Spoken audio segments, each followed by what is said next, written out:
Alisher aka, O. siz komnatada 3 raund olsangiz aka, счетingizga $100 tashlab beraman. Uni obunachilaringizga o'ynatasiz.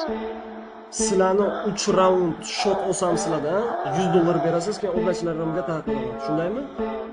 Ha. Qani go.